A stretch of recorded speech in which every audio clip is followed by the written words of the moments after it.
Well, g'day guys, it's Lee from Skuldrag, and kicking off today we've got a little bit of a project.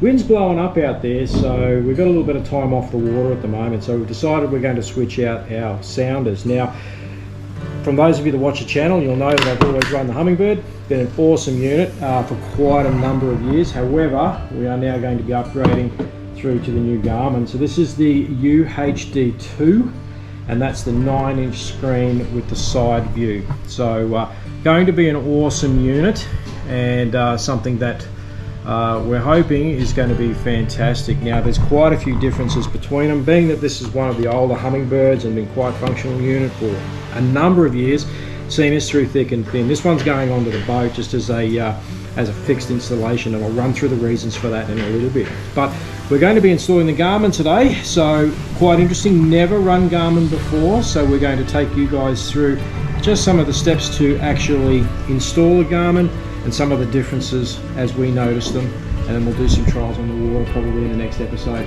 But stay tuned guys, I'm going to take you through the steps.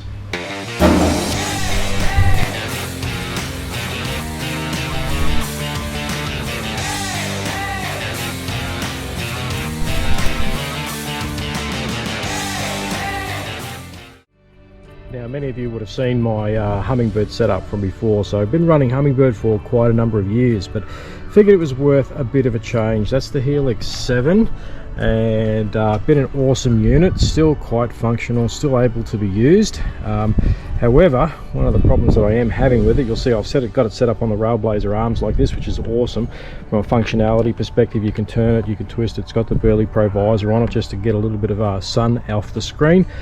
But one of the things that I've found is the constant use, and you'll see I've had to jury rig this basically with some elastic bungee cords in here, is because these cords at the bottom, because it's coming on and off the kayak all the time, have become quite loose. And at first I thought that perhaps it may have been, and the power was actually wiggling, and so I've replaced this power cord thinking that that may have been the issue. But it turns out that because I've had the unit for so long, it's actually wearing in the socket. So unfortunately, without replacing the unit or having it completely fixed, it was going to be a problem. So being that it's a Gen 2, it's been an awesome sound. It doesn't have the Mega, which is something that I've been chasing, just a little bit more definition and a slightly larger screen, so we've decided to upgrade. So this unit will still be going onto the boat, and still quite functional, except it'll probably just remain in place so that I can use it on the boat in the future. But we're going to install the Garmin instead, and today I'm going to take you through the steps.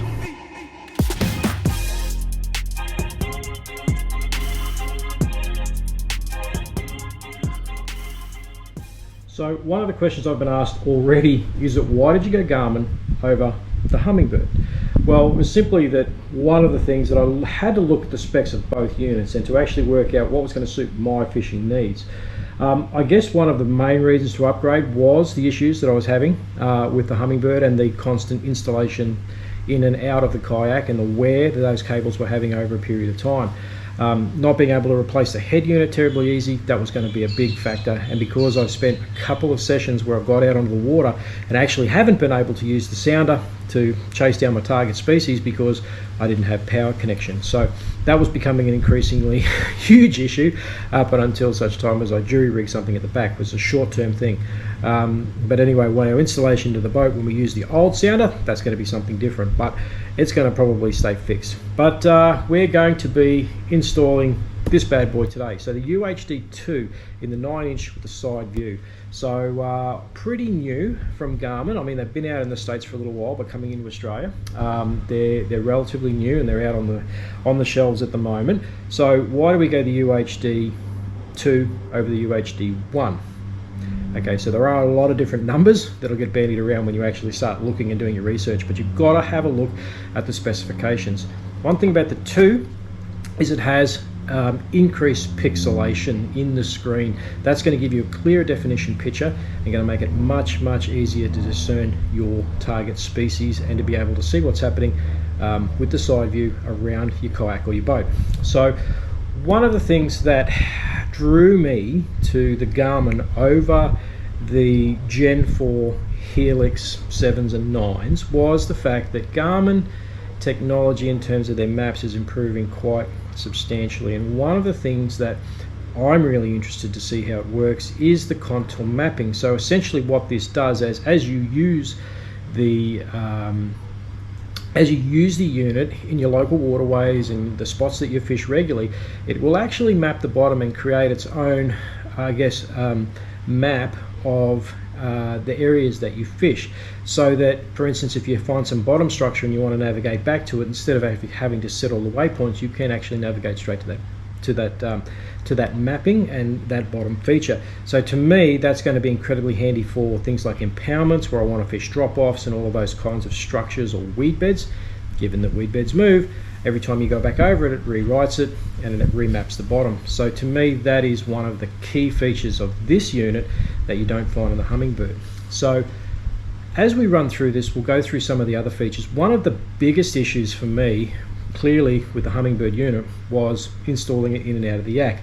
Now, it's not something that I'll leave fixed to the yak. It's too big a unit, it's too bulky, especially when you're transporting it, and sometimes long distances on a trailer, you don't want that sounder up there bouncing around. Now, a smaller sounder, you probably could get away with it, but these bigger sounders are way too much money to leave basically sitting on the trailer as you're maneuvering your way through traffic on the highway, and you don't want that damage, or you don't want them dropping off and losing them. So installing it every time was a big issue. Now, the UHD2 actually comes with a cradle mount, which we'll show you later, and that cradle mount makes it incredibly easy to actually pull the unit on and off the kayak without actually disturbing much except the unit plugging into its rack. So really looking forward to testing that out and showing you guys how that works, and functionally over time to see how that is practical, or whether it's not, or whether I was better off sticking with Humminbird and the difficulties around the power connections on those. But it's going to be very interesting to see. So these days, when you're looking at marine electronics, one of the things that struck me doing a whole heap of research was that there really isn't a great deal of difference. Yes, you'll say some people will like Humminbirds or Lawrence over over Garmin or any of the others, but out there it is fairly similar in their specifications and how they are actually going about what they do. The other thing about these units is they are live scope capable, so if I want to actually extend the system later and actually be able to put on some forward-looking sonar, those sorts of things, I can.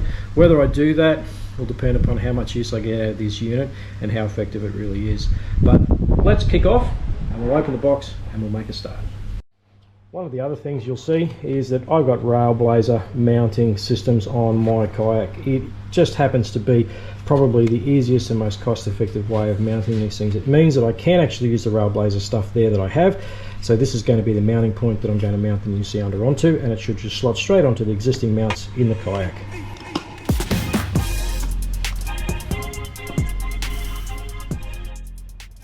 So one of the key things, you can see the head unit is packed in there, quite well packed, and you can see those pins at the back that will slot into the cradle, particularly useful. So we're going to set that guy aside. Very light. It's one of the things that I will note about it, just pulling it out of the box.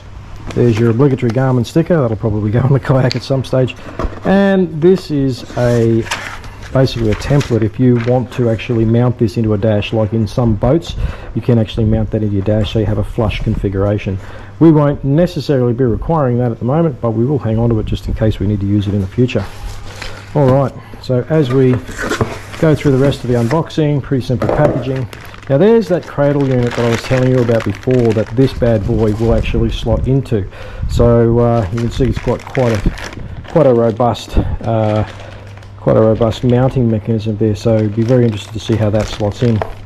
Alright, we've got a few other bits and pieces here, and there's some strips, and then we're going down to our transducer. Now one of the things that you'll notice about this one, this is the GT56 transducer. So doing a bit of research on these bad boys is you actually find that's a motor mount for the front of a trolling motor, in case you want to actually put some of that side scan capability and forward scanning capability into that. Transducer brackets and all the hardware that you'd expect to mount your transducer. We'll be mounting ours on the side pretty much so I can lift it in and out. There's your actual information on the transducer and the actual setup of how it goes onto the back of the boat if you're installing it into a boat. But the GT56 UHD transducer seems to have, from everything that I can see, some upgraded specifications over the 54, which gives it better clarity in the shallower waters and probably a little bit better punch in the deeper water if you intend to use it in waters deeper than about 30 to 50 metres. Here's the transducer ourselves, all wrapped up, and which we love to see. And there's the wiring bundle that comes with it, and a bunch of screws. So that's pretty much it, and then I guess that's warranty information and a little bit about operating the unit. There's the serial number on the inside of the box. That's going to be pretty handy. We're going to take a photo of that just to retain that for our warranty. So another thing that I must say is I was pretty impressed about was the warranty on these guys. 2 years, which for me, using it on a daily basis is actually going to be pretty damn good, because at least in 2 years time, if there are any faults or anything wrong with this, I should be able to tell. Okay, so a little bit of a look at some of the components. So when we lift this off, that's the actual cover screen for the Garmin, which that's going to be handy, and especially to stop any of those sorts of scratches happening on there. So you can see pretty well packaged. Take those bad boys off, slip them to one side. Now, one of the big differences when we're actually looking at the size of the units, if I just grab the old Helix here, so you can see this is actually a 9-inch unit. Okay, have a look at the physical difference in the size between them. There's not a lot of difference, but the big thing is about the Garmin is the touchscreen capability. So that's going to be awesome and something a little different, and the ability to be able to zoom in when I actually see something of notice. But you'll see the screen is a lot smaller on the Humminbird, and even the new Humminbird units are very similar in the Helix range or the Solix range, actually, until you get to the higher end models that actually use touchscreen. But you've generally got all these buttons over here. Now it depends upon whether or not you like those tactile feels, or whether or not you're going to get the use out of a touchscreen in the future. You'll see you still have some of those in the Garmin unit on the side, some presets and some zooms, and obviously power button, but there is a lot more screen there that you see. So one of the things I liked about the Humminbird is that it was quite robust. It was something that you could bang around a fair bit. It's going to be interesting to see how well the Garmin fares in that particular instance. If we move on in, you can see that's the actual mechanism for the unit. Now the UHD2 actually has an over-center latch here, which apparently is a lot different to the UHD1.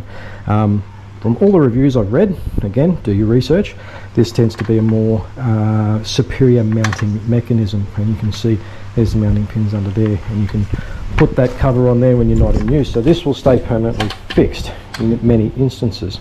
And again, they're your outputs on the back there, and again, waterproof plugs for those elements that you don't need at the time. So quite robust and very strong, and looking forward to using that. So the motor mount here is obviously to sit as a cradle underneath your trolling motor for the fixture to the boat. So those elements there we probably may use in the future if we decide to mount this unit to the boat. So I'm just going to pop those in the box, and we'll move right along to actually have a look at the transducer. So quite streamlined, and I guess one of the things that I was worried about with the kayak, because I actually have a side mounted transducer, was just to make sure that there wasn't going to be as much drag. Now it's quite a substantially larger transducer than the one I have for the Humminbird. The Humminbird might be slightly wider, but does create quite a bit of drag. But I guess having that longer profile as it's going through the water, it's probably not going to be creating quite as much drag, maybe even as the Humminbird does at the moment. But it'll be interesting to see if it does make a difference. But there's obviously quite a length of cord there, and all of those attachments. So we'll have a look at the mounting points for here on the transducer in a little bit. Now in this little pack of documents that you'll see here is the installation instructions, and I'm always getting in trouble for not actually reading the installation instructions before I do these things. You can see there's some warranty information, and there is also the quick start manual.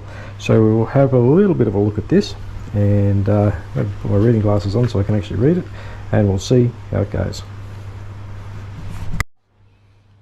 So in quickly running through the installation instructions, one you can see it's actually common to the the 6, the 7 and the 9 in the side view, is as that you can have a bail mount where you can tilt the device, which is what we've got, the swivel mount where you can move from side to side.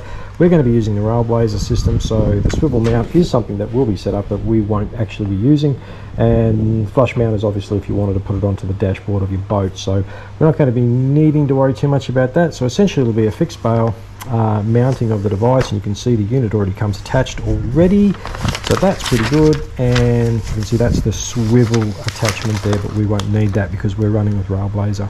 So it looks relatively straightforward. So one of the things that it does say in the installation instructions is that after you actually get it all together, you may require a software update. So that's something that we will also have a look at once we get this kit all together. So let's get on and let's put this bad boy in. Now, one of the key elements for setting this up if you're attaching a transducer to the boat is clearly going to be this bracket here. You'll see it just pushes in and it will snap into place with a couple of little teeth in here. It'll actually allow you then to rotate that once you put your bolt through. So essentially for your boat setup, it's actually pretty tidy, and again, very similar to most other installations for most other brands, but looks to be a good quality bracket and something that's going to stand the test of time. In our particular instance, however, we're probably not going to need that. We're only going to need this particular element here, and it's going to be interesting to see how we can retrofit our Railblazer attachments onto this one. Okay, so looking at how the screen actually mounts, you can actually have a look. You can see obviously the cradle at the bottom sits in, the device tilts in, and then this thing here locks up under the actual back of the device, and then there is a little press switch, which I'll just rotate it so you can see. It's a little press switch here that goes in, pushes these two little tabs in left and right, and then locks the device in. So in order to actually remove the device, you've actually got to push this section in, flip this up to actually disengage the top mounting bracket, tilt the device forward and then pull it out. I kind of like that because this is the actual connection and it's a push straight in plush fit. So it should be relatively good in terms of wear over time. There seems to be a good strong locking mechanism. One of the things that I will be looking at is to see how these actual little clips go over time.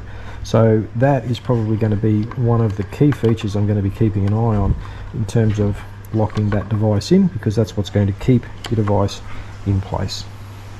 Alright, let's just do a bit of a test here. I'll see she goes into the bottom slot and pushes into there. That section fits up under there and that locks in just beautifully. You can rotate the unit and tighten the knobs as required to get a nice fit. So again, removing the device, simply pushing in these little sections here and push in, rotate up to actually release it and then pull the unit off like so. Well, thanks very much for joining us, guys, for the unboxing of the Garmin UHD2 9-inch in the side view. Join us in the next video as we run through the installation into the Hobie PA14.